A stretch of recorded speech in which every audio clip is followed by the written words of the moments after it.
జార్ఖండ్లోని పలాము జిల్లాలో కోబ్రా కమాండోలు నక్సలైట్ల మధ్య భీకర కాల్పులు జరుగుతున్నాయి.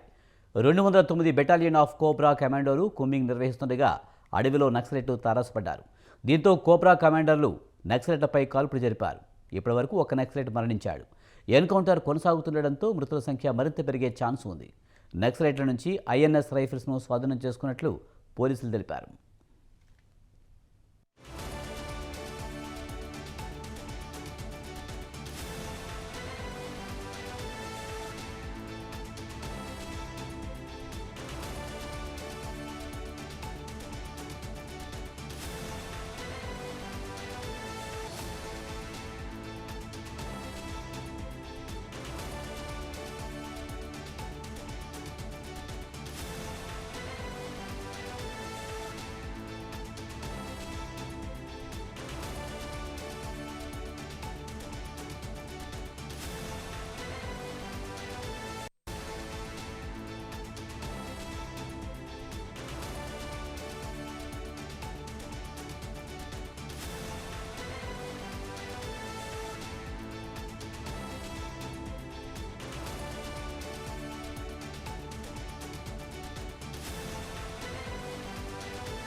జార్ఖండ్లోని పలాము జిల్లాలో కోబ్రా కమాండోలు నక్సలైట్ల మధ్య భీకర కాల్పులు జరుగుతున్నాయి.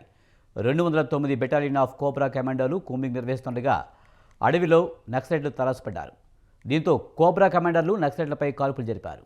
దీనిపై మరింత సమాచారాన్ని మా కరెస్పాండెంట్ అయ్యప్ప అందిస్తారు.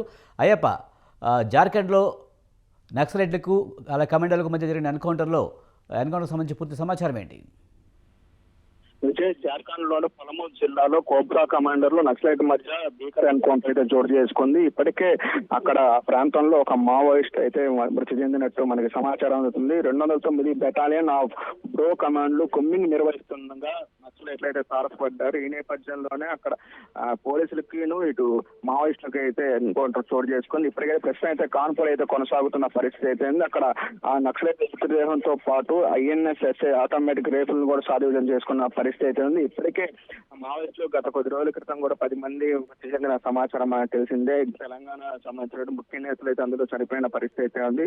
మరోవైపు నిన్న ముఖ్యమైనటువంటి మావోయిస్ట్ కమాండ్ కేంద్ర కమిటీ సభ్యురాలైన సుజాతకు కూడా లొంగిపోవడం జరిగింది. ఆమెపై ఇప్పటికే 107 కేసులు ఉన్న పరిస్థితి అయితే ఉంది. మరోవైపు జార్ఖండ్ లో ఇప్పుడు అడవి ప్రాంతంలో అయితే కుంబింగ్ అయితే నిర్వహిస్తున్నారు. ప్రస్తుతం ఆ ప్రాంతంలో కొంతమంది మావోయిస్టులు ఉన్నట్టయితే సమాచారం ఉంటుంది. అందులో కూడా ముఖ్య నేతలు ఉన్నట్టయితే మనకి సమాచారం అందుతుంది. ఇప్పుడు ప్రస్తుతం అయితే ఒక మృతదేహాన్ని అయితే స్వాధీనం చేసుకున్నారు. ఆ ప్రాంతంలో మందు గుండు సామాగ్రితో పాటు రైఫిల్ కూడా స్వాధీనం చేసుకున్న పరిస్థితి అయితే ఉంది. మృతుల సంఖ్య మరింత పెరిగే అవకాశం కూడా కనబడుతున్న పరిస్థితి ఉంది. ఇప్పటికే కేంద్ర ప్రభుత్వం మావోయిస్టులపై ఉక్కుపాదం మోపింది మనకు తెలిసింది. ఆపరేషన్ కాగర్ నేపథ్యంలో మావోయిస్టులకు అయితే ఇప్పుడు పోలీసుల మధ్య అయితే కనపడి జరుగుతున్న పరిస్థితి అయితే ఉంది. ఇటు ఒరిస్సా, ఛత్తీస్గఢ్, తెలంగాణ, అటు జార్ఖండ్ పరిసర ప్రాంతాల్లో అయితే కుమ్మింగ్ అయితే నిర్వహిస్తున్నారు.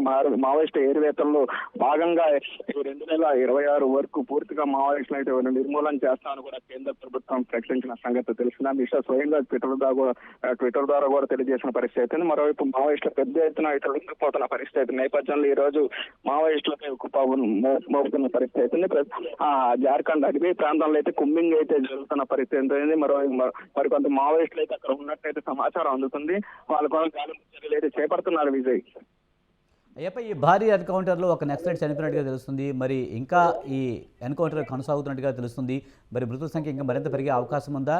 అలాగే ఈ ఎన్కౌంటర్లో ఏమన్నా ముఖ్య నేతలు ఎవరైనా చనిపోయారా? అలాగే ఆయుధాలైనా స్వాధీనం చేసుకున్నారా కమాండోలు? ఆ ప్రాంతంలో అయితే ప్రస్తుతం అయితే కుమ్మింగ్ అయితే నిర్వహిస్తున్నారు. ప్రస్తుతం ఆ జార్ఖండ్ పలమూరు జిల్లా అయినటువంటి కోబ్రా కమాండర్లు ఇటు నక్సలైట్లు కూడా భారీ ఎన్కౌంటర్ అయితే చోటు చేసుకున్నట్టు మనకి సమాచారం అందుతుంది. ప్రస్తుతం మృతదేహాన్ని అయితే స్వాధీనం చేసుకున్నారు. మరి కొంతమంది ముఖ్య నేతలు అయితే ఉన్నట్టయితే సమాచారం అందుతుంది. ప్రధానంగా అక్కడ మావోయిస్టులు సమావేశం నిర్వహించారనే సమావేశంతో ఆ ప్రాంతంలో కుమ్మింగ్ నిర్వహిస్తున్న క్రమంలో ఎన్కౌంటర్ అయితే చోటు చేసుకుంది. మావోయిస్టులు తారసపడ్డారు. అక్కడ పెద్ద ఎత్తున అయితే ఎదురు కాన్పులు అయితే చోటు చేసుకున్నారు. చేసుకున్న పరిస్థితి అయితే ప్రస్తుతం జవాన్లకి అయితే ఎటువంటి గాయాలు కాలేదు. అక్కడ మావోయిస్టులు అయితే మరి కొంతమంది ఉన్నట్టయితే ప్రస్తుతం తెలుస్తున్నట్టు ఈ ప్రాంతంలో పూర్తిగా ఇటు కోబ్రా బలగాలు అయితే స్వాధీనం చేసుకొని ఆ ప్రాంతంలో చుట్టుముట్టినట్టు తెలుస్తుంది. మరి కొంతమంది మృతదేహాలు చనిపోయారని కూడా సమాచారం అందుతుంది. మరి కొద్దిసేపట్లో పూర్తి సమాచారం అయితే అందుతుంది మనకి విజయ్. ఏదైనప్పటికీ మావోయిస్టు ఏరువేతలో భాగంగా ఆ ప్రాంతంలో పూర్తిగా ఆ పై చేయి సాధించినట్టు మనకి సమాచారం అందుతుంది Vijay. Right, thank you Ayyappa.